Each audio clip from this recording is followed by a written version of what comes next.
Olá, nós estamos aqui no terceiro episódio do Mão na Roda, nossa série que é sobre inovação e startups. Hoje nós vamos conversar com a Bia Queiroz, ela é sócia do Sera Studio 3D, um estúdio de desenvolvimento de games aqui de Brasília, e a gente vai falar um pouquinho sobre quem são os players do mundo dos games. Quem são essas pessoas, quem são essas organizações, o que é que acontece nesse mercado que move mais de 200, pretende mover mais de 200 bilhões de dólares até 2023. Imagina, nos próximos 2 anos, Bia, a gente está falando de muita grana sendo movimentada, num mercado que a gente vê que toda hora sai coisa nova, tudo que é novidade sai primeiro no mundo dos games, então faz muito sentido para elas, projetam, trazer um pouquinho dessa conversa para cá. Então, primeiramente, eu sei que você não é formada em design de jogos, em tecnologia, como que você foi parar nesse mercado? Oi, gente, boa noite. Queria primeiramente agradecer aqui a Vanessa pela oportunidade de estar aqui compartilhando um pouquinho com vocês sobre essa jornada aí que tenho compartilhado aí, tenho andado aí junto com a Sera nesses quase um ano de estúdio, né? E é isso, assim, realmente eu nunca atuei na área de games. O meu sócio é o meu esposo, então ele que é um apaixonado por esse universo, ele que é o artista, né? Ele que é o desenvolvedor. E aí, como a gente sempre empreendeu juntos, era um sonho dele poder atuar na indústria dos games, começar a desenvolver games.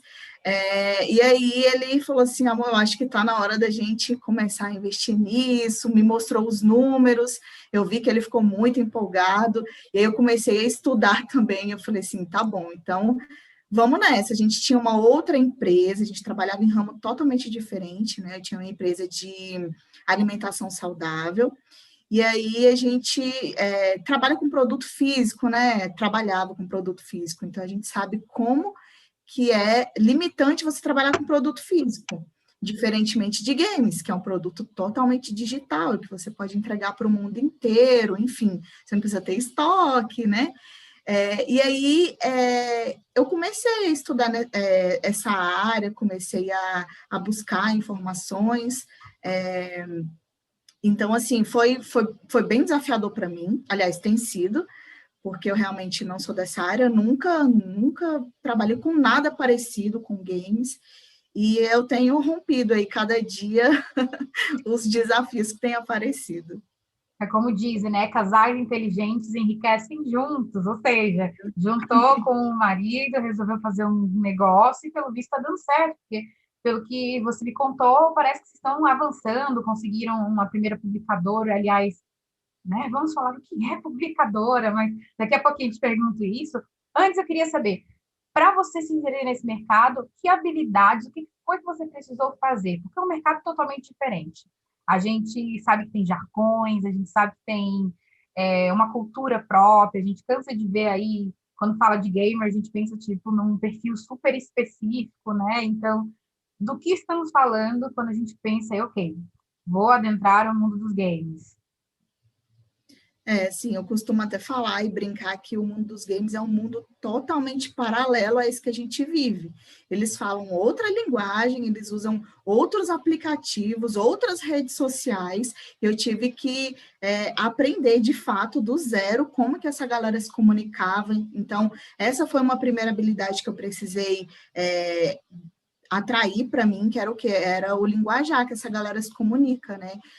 Ir para o Twitch, porque lá tem uma comunidade muito forte de gamers, de influencers, de empresas, as grandes empresas estão no Twitch, no Twitter também, inclusive o Twitch era uma plataforma que eu nem conhecia, e é muito parecido com o YouTube, né? Só que, gente, se você não conhece, coloca aí twitch.com, que é uma plataforma maravilhosa também.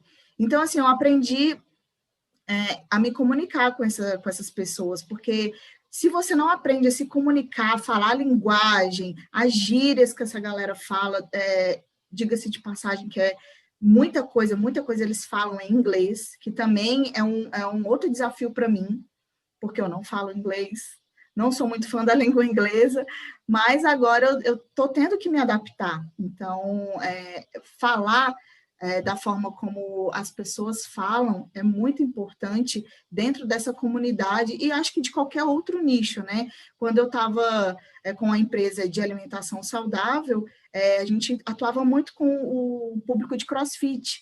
Então, também era algo que eu nunca tinha feito na vida e tive que me adaptar a falar a linguagem dessa galera para eu poder criar um rapport, para eles poderem entender o que eu estava querendo comunicar.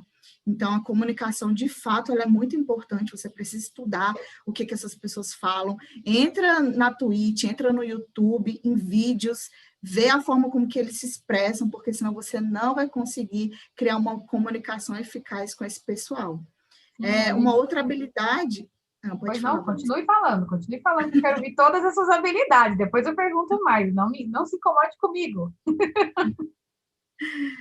Uma outra habilidade que eu precisei desenvolver foi a questão até própria de ser gamer, né? De jogar, estudar mais jogos, jogar mesmo, porque, de fato, eu sou descobri que nós, mulheres, somos a maioria já que joga no Brasil, né?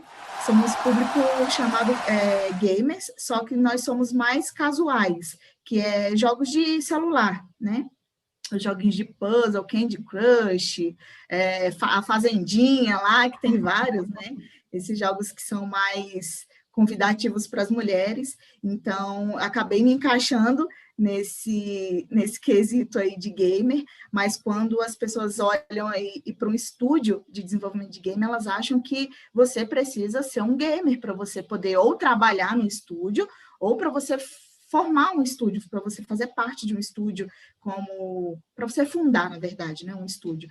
E não necessariamente, porque um estúdio de desenvolvimento de game, ele é uma empresa, né? Você vai ter todas as funções ali dentro. Você precisa ter um administrativo, você precisa ter um jurídico, você precisa ter um gestor de projeto, enfim, além da parte realmente de desenvolvimento, que é programador, artista, roteirista, enfim, as vozes, né?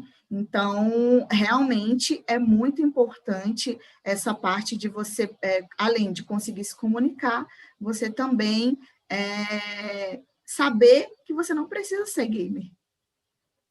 Legal.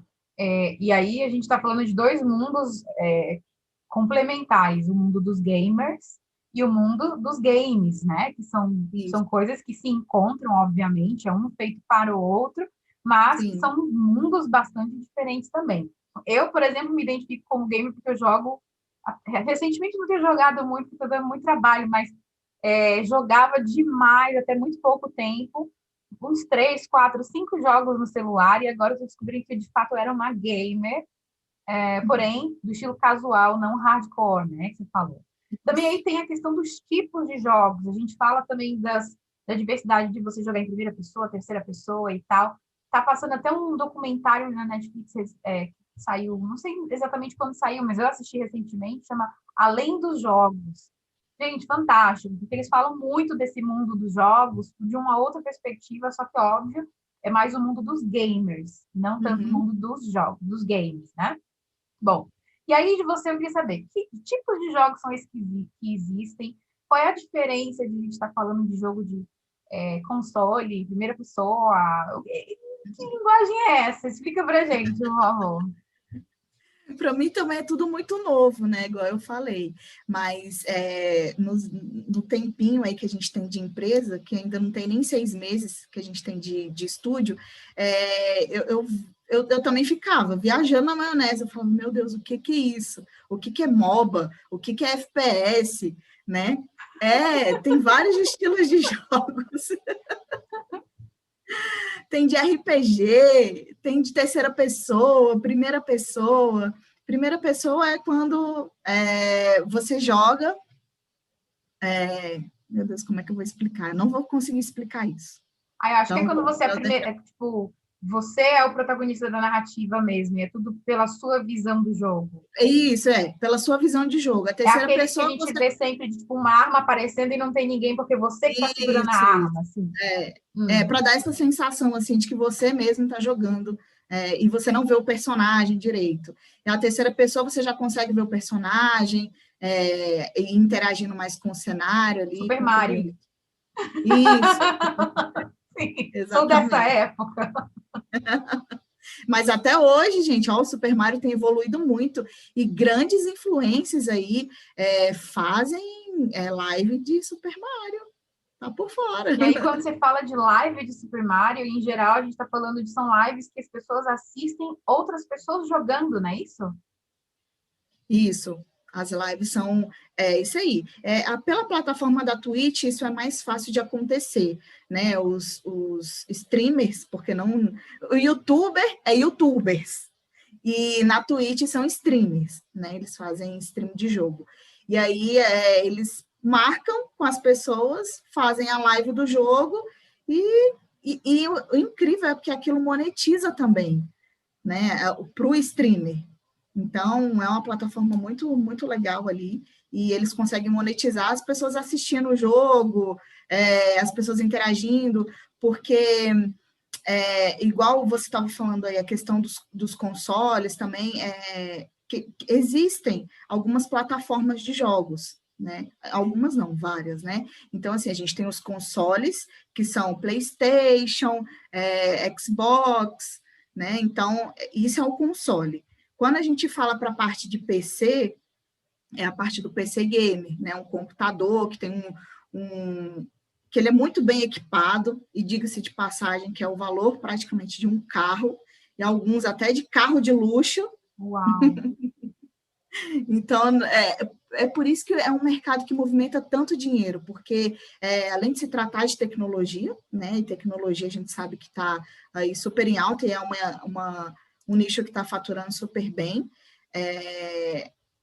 Não tem como ser só os jogos que faturam muito, ou só quem produz jogo que fatura, mas sim tudo que está envolvido nesse ramo, gerencia isso muito bem e pega muitos recursos, né? Porque, gente, um computador, seu valor de um carro de luxo, Não é brinquedo, incrível, não, né? né? Não é à toa que pretende mobilizar aí mais de 200 bilhões de dólares até 2023, né? Exatamente. Estamos falando de coisas que realmente, enfim, não é só o jogo em si, é tudo que envolve a comunidade de games, de fato, né?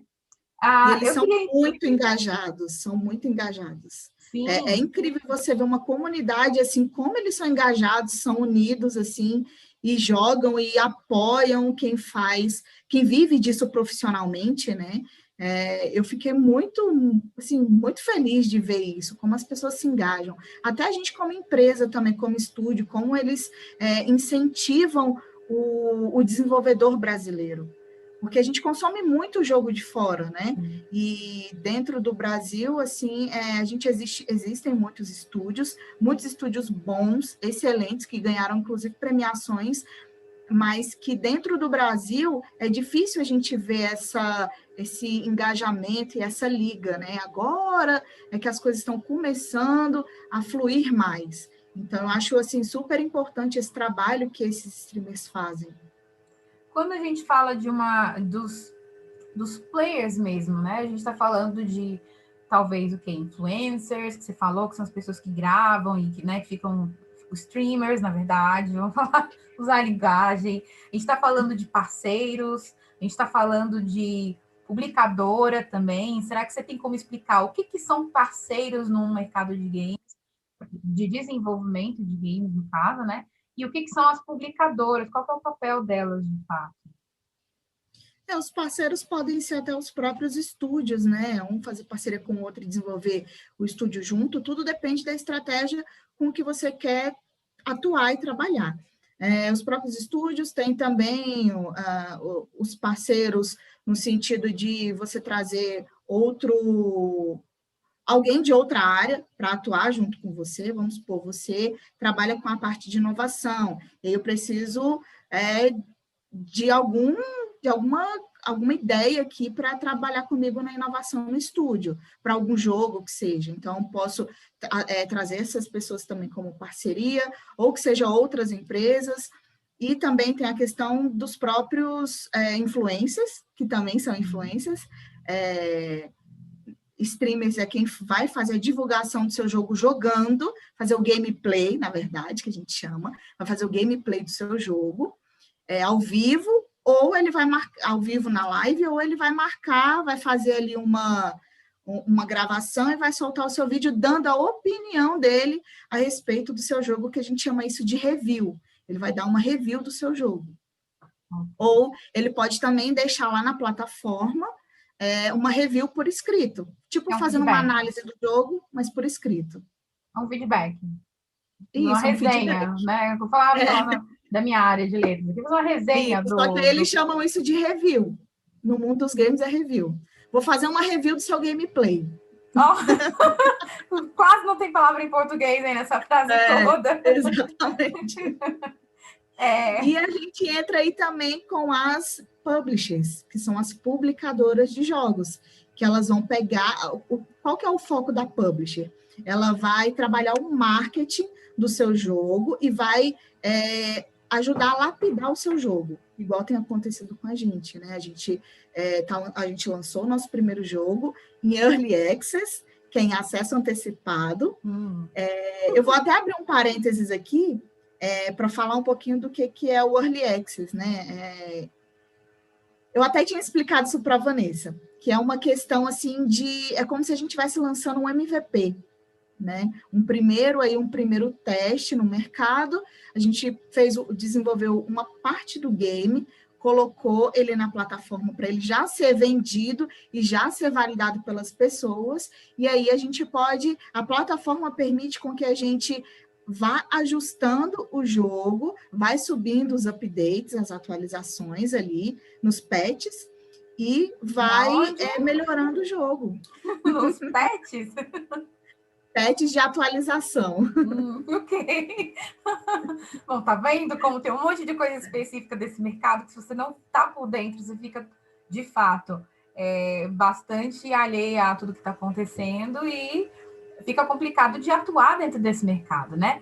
Você falou de inovação e eu queria só fazer um adendo aqui também, houve um recorde batido em 2020, ou 2000, agora eu não tenho certeza do ano, acho que foi 2020, ou no fim de 2019, que foi o rapper famoso, Travis Scott. Para quem acompanhou o rap, né, a galera do rap aí, pois o Travis Scott, que é um rapper americano, ele bateu um recorde absurdo, porque ele fez o show com mais participantes ao vivo do mundo. E foi tudo dentro de uma plataforma, na verdade, de um jogo chamado Fortnite, que é muito famoso, e bateu mais de 12 milhões de pessoas ao vivo ao mesmo tempo assistindo um show dele que ele lançou lá dentro. Então ele criou o próprio avatar e tudo lá, e fizeram... Assim, a situação foi...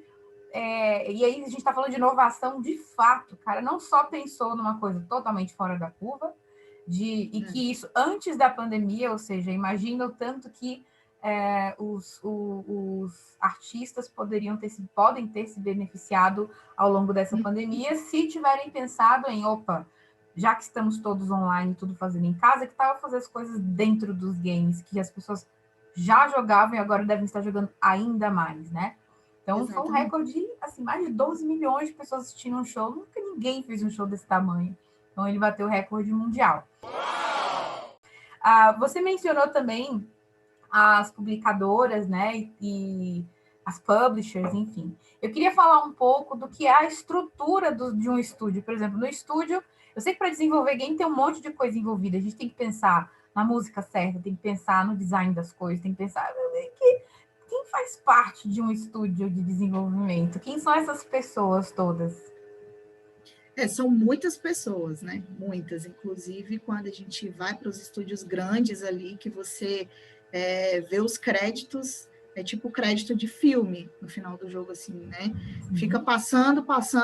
Tipo, são mais de 30 artistas, mais de 30 programadores, enfim, vai de estúdio para estúdio, mas se tratando de um estúdio menorzinho, vou dar aqui o nosso exemplo. Hoje a gente atua com um programador, o que precisa para programar ali o jogo, um artista, que esse artista ele vai acabar se tornando game design, que vai trabalhar toda a parte do que vai ser jogável, que vai tornar o jogo divertido.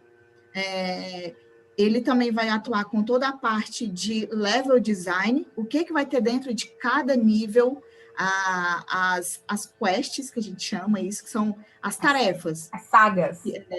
Isso. As quests que vai ter ali dentro do jogo. Tem o artista também, que ele vai ter que fazer o concept art, desenhar ali o que vai ser cada coisa, dar a cara para o seu jogo, né? A gente também tem quem vai fazer a voz original ou a dublagem, né? A gente tem também o sound design e o soundtrack. O sound design, ele vai cuidar de toda a parte de efeitos sonoros, efeitos especiais ali, de música, né, de som, tipo passos, abrindo uma porta. Então, o soundtrack, o sound design vai fazer todos esses efeitos sonoros. E o soundtrack, ele vai fazer a parte de trilha sonora dos jogos também, que é muito legal, porque a gente tem várias categorias aí de premiações que premiam os jogos e, por incrível que pareça, a trilha sonora dos jogos é fator super decisivo, ganha prêmio exclusivo para a trilha sonora de jogo. Uai, se é assim com filme, por que não com jogo, né? Gente, é incrível. Eu fico passada, assim, de como os jogos... O meu marido foi ver, ele me mostrou um gameplay do BRKS Edu. Depois assiste os gameplays do BRKS Edu, Vanessa.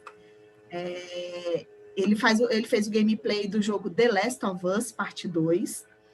E tem uma narrativa incrível o jogo. Incrível. E foi um jogo produzido em, acho que, 5 anos. A gente chama esses jogos que foi desenvolvido, que leva bastante tempo para ser desenvolvido, que tem um investimento muito alto, na casa de milhões e às vezes até bilhões. A gente chama esses jogos de AAA. São três As, né? Que configuram aí que tem uma grande equipe trabalhando. Tem os Double A, que são, né, jogos menores, teve um orçamento menor, e tem os que não levam nem nome de nada, porque, né? E tem os jogos menores que a gente chama de jogos indies, que não tem um investimento alto por trás, que não tem um marketing muito alto, enfim, que é o que os estúdios independentes começam, né? Eles são chamados assim, game indie, estúdio indie. Quando você ouvir essa palavra, o indie vem de independente. Eu fui consumidora de música indie, né? Meu passado me condena, então eu entendo um pouco do que é essa lógica do indie, mas vamos lá. Então, você está falando disso. A gente tem, o jogo é desenvolvido, ele sai do estúdio, depois é só botar na internet e é isso? Como é que é? Qual que é o caminho? Vai para a publicadora? É fácil chegar na publicadora? Qual é, né, assim, esse produto, vamos falar agora de produto, esse produto, qual que é o caminho dele? Ele pode percorrer vários caminhos e não tem uma receitinha assim de bolo, depende muito da estratégia de cada estúdio. Por exemplo, o nosso estúdio, o que a gente fez? A gente queria validar o primeiro jogo, porque a gente estava produzindo o primeiro jogo. Então, o que a gente fez? A gente desenvolveu uma parte do jogo, algumas fases do jogo, e decidimos lançar para a plataforma da Steam, que é exclusiva para PC. Quem tem console, que são os videogames, não vai conseguir jogar, só quem tem PC. Então, meio que a gente nichou, né? A gente já nichou ali. Não, a gente vai publicar na Steam. Por quê? Porque é mais fácil, né? É mais prático e não tem um valor tão alto para você poder investir, para você poder publicar o seu jogo. Se eu não me engano, são $100 para você publicar um jogo dentro da plataforma da Steam, e qualquer pessoa, qualquer desenvolvedor pode chegar lá, comprar um slot, que é o pacote, né, da Steam, e você coloca o seu jogo lá. E você vende para o mundo inteiro. Eles fazem eles impulsionam, eles têm as formas de fazer o marketing do seu jogo lá dentro da plataforma deles. Então, a gente também tem Os videogames você pode lançar para os consoles, mas ele é um investimento muito maior e um conhecimento muito maior que você precisa ter para poder publicar nos consoles. E aí é onde eu acho que, ao meu ver, as publicadoras, as publishers, ajudam muito nesse processo, porque elas já têm esse meio de campo já pronto para você pegar o seu jogo, colocar na publisher e ela distribuir o seu jogo para as outras plataformas que o seu jogo ainda não está. No nosso caso, a gente já está na Steam, que é para PC. Então, eles vão pegar o jogo e vão ajustar a programação para poder colocar nos videogames. Legal. E vão fazer também o marketing, né? Porque o forte mesmo da publisher é todo o marketing. E a gente sabe que o orçamento maior de um jogo é voltado para o marketing. Não é tão simples assim, né? Bota um influencer qualquer para jogar, tem que ser um influencer de nicho, que é respeitado no mercado, e esse cara custa caro, ou essa mulher custa caro, né? Enfim. Então, porque também tem vários gêneros, né, dos jogos. A gente tem gênero de primeira pessoa, que é o FPS. A gente tem gênero de tiro, que é o nosso se engloba em alguns gêneros ali. Então, você pode usar algumas hashtags dentro da plataforma da Steam, que vai direcionar qual que é o gênero do seu jogo. O nosso, por exemplo, ele é um top-down shooter, que ele é... O que é o top-down? É uma câmera... Gente, me deu um nó na cabeça, até hoje ainda me dá, mas eu estou aprendendo. Legal. Então, se eu conseguir aprender, você também consegue. Com certeza. Vamos lá, estou ansiosa. O que é um top-down? Shooter. Shooter é de tiro, né? É tiro em inglês. Shooter, ok, entendi. Tá. Então, a gente tem um top-down shooter, top-down que é o estilo da câmera. Certo. Que é uma câmera isométrica, né? Ela pega assim no jogo, você fica vendo o personagem mais isométrico, assim. E aí tem vários outros gêneros, acho que tem mais de 30 gêneros de jogos que você pode escolher desenvolver. Então, nem vou dar conta de falar todos os gêneros aqui, mas são muitos. Então, ou seja, para quem quer entrar no mercado de jogos, ou aproveitar, pelo menos, ampliar um pouco do portfólio ou das possibilidades de mercado, começar a entender um pouquinho do que são esses gêneros, que plataformas são essas, entender... Pô, eu fiquei muito feliz de saber que existe um nicho completamente novo para quem é músico, né? De que você falou do soundtrack, então, de montar... Quem não se lembra, tipo... Tan, tan, tan, tan, tan, tan, tan. Mas isso fica na cabeça, não adianta, né? E eu lembro até que assisti uma vez uma orquestra fazendo a trilha do Super Mario, e depois eles fizeram de vários outros jogos, coisa fantástica. Então, existe um nicho completo para o mercado de games. Ele não é um mercado apenas para profissionais de tecnologia, não é isso? Não. Ele está abrindo porta para músicos, para grandes artistas, para até o pessoal das artes plásticas, porque às vezes precisa desenhar algumas coisas que há no design, para designers, para os criativos. Então, isso é uma excelente oportunidade. Estou impressionada. Não, tem oportunidade para todo mundo, para muita gente. A questão da música aí é muito forte também, porque quem compõe, quem toca instrumento, você pode se adequar, claro, né, estudar o que esse mercado exige, mas é totalmente possível entrar nessa área, se você é da área da música, né, falando aqui especificamente disso. Sim, fantástico. Até questão também de roteiro, né? Roteirista, quem escreve, quem vai escrever. A gente esquece que é uma história, né? Exatamente. É tudo uma história, no fim das contas, é tudo uma narrativa. Também fiquei muito feliz de ver você falar que vocês levam a agilidade na veia, quer dizer, lança lá o produto, é só um early access, e aí depois se pá, a gente volta aí e melhora, e lança de novo outra coisa, e faz um outro nível, ou seja, não precisa estar com um jogo 10 fases prontas, a gente lança 2 fases ali, uma, depois vai continuando, quer dizer, isso é agilidade na veia, a gente fazer na iteração, verificar se o nosso produto está dando certo. Então, para o público... E o melhor é que a gente ganha em dólar, né, para poder validar o produto.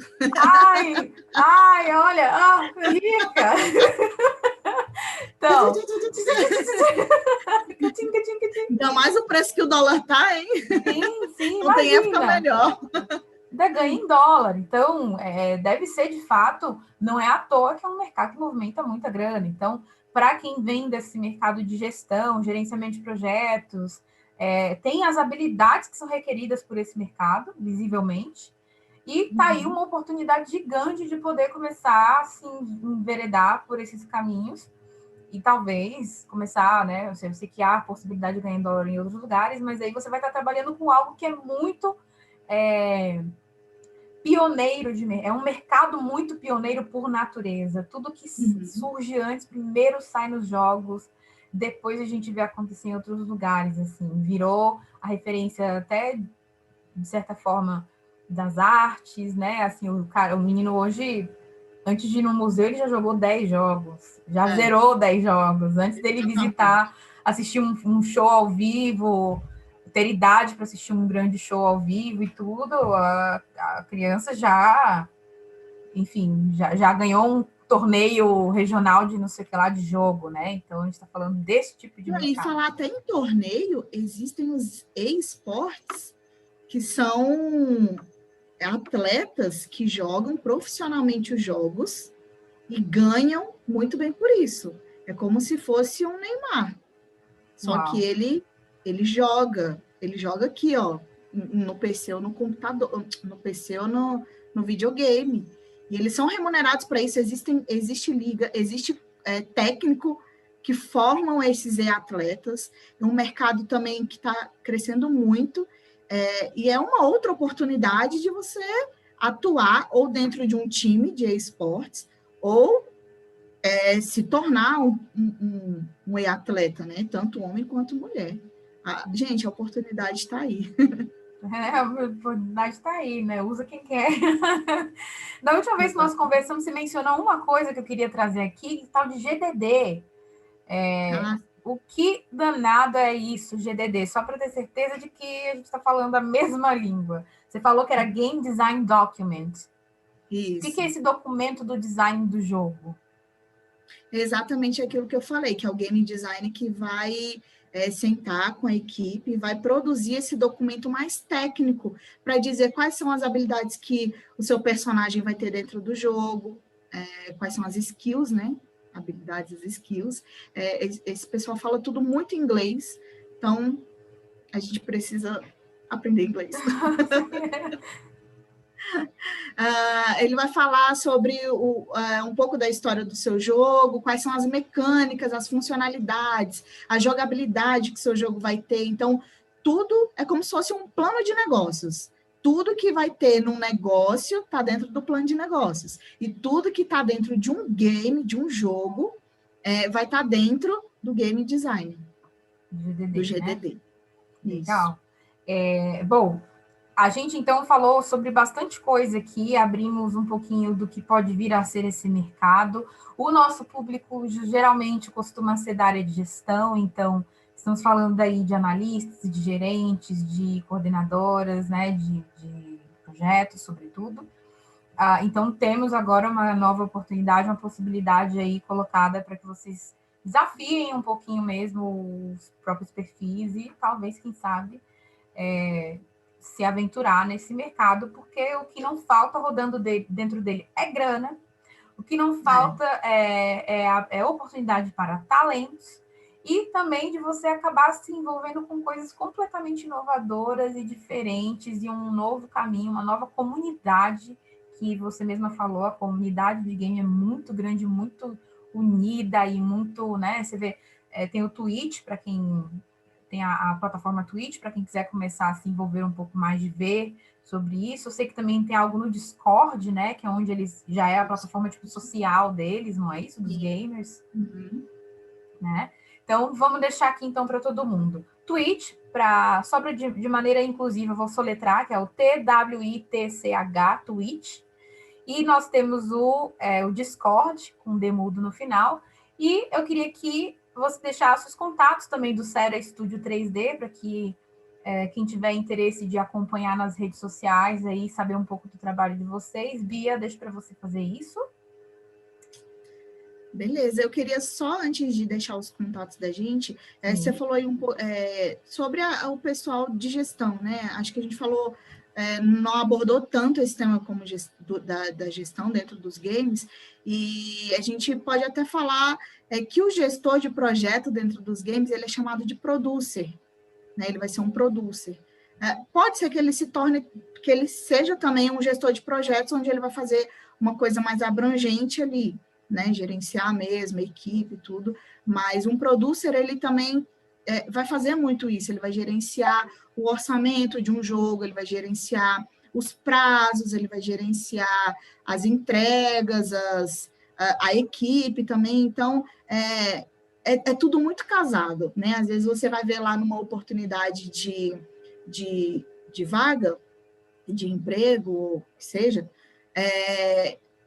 vaga para gerente de projeto ou producer, né? Então, que esse nome não te assuste, que você não se desanime da vaga, porque, inclusive, vale a pena falar que não existe formação exclusiva para producer. É uma área relativamente nova, está se desmembrando, né, agora. Então, mas entra muito nessa parte administrativa, muito na parte de gestão, então pode ser que você se encaixe perfeitamente para essa vaga e que esse pessoal gosta também de que você esteja muito disponível para aprender, né? Porque falta no mercado, né? Pessoas mais especializadas nessa parte administrativa, parte administrativa e de gestão, porque quem forma um estúdio, eles são artistas, então eles não têm muito essa veia de pegar e de organizar e de gerir um negócio. Eles são artistas, eles são muito do lado criativo, tipo Hellman's Eyeline, né? Tipo, vive ali no mundo da criatividade mesmo. Então, eu atuo muito nessa parte de gestão dentro do estúdio, porque eu não sou da parte criativa e de desenvolvimento de jogo, então eu atuo muito nessa parte do gerenciamento dos prazos da equipe, do projeto em si, enfim. Então, eu achei importante fazer só essa observação aí, para que a galera consiga se adequar e olhar, né, ter esse olhar mais diferente para uma vaga de emprego. Excelente. Que bom que você fez esse comentário no final. Amarra maravilhosamente tudo que a gente trouxe com o que a gente quer que as pessoas percebam também. Fico super agradecida por esse comentário e por toda a nossa conversa também, por você ter compartilhado um pouquinho do que você conhece, para abrir essa nova oportunidade, esse novo caminho para as pessoas que trabalham com gestão de projetos. Os contatos do Sera Studio, você pode mencionar como que a gente segue vocês nas redes sociais? Então, eu que agradeço a oportunidade, foi muito bom estar aqui com vocês, batendo esse papo com você, Vanessa, mais uma vez, obrigada. Quem tiver alguma dúvida pode contactar a gente pelo Instagram, Sera Studio 3D, Sera com S-E-R-A, Sera Studio 3D. No YouTube a gente está como Sera Studio 3D também, então nas redes sociais que você quiser achar a gente, é Sera Studio 3D. Não vai ser difícil, né? Então, a gente fica por aqui com esse episódio do Mão na Roda. Fica aí um gostinho de uma conversa maior que a gente podia ter do dia a dia desse producer, né? Para a gente falar um pouquinho sobre como são os projetos de games. Acho que isso vem num próximo episódio. Então, para quem nos assistiu agora, vocês ficaram sabendo um pouquinho de quem são os players do mundo dos games. Espero que tenha valido a pena para vocês. Nós somos a Elas Projetam. E para quem ainda não se sente muito seguro com o inglês, olha, nós temos um programa chamado Elas Global. Pode vir conosco dentro da Elas Projetam, elasprojetam.com. É só procurar e vem com elas. Beijo!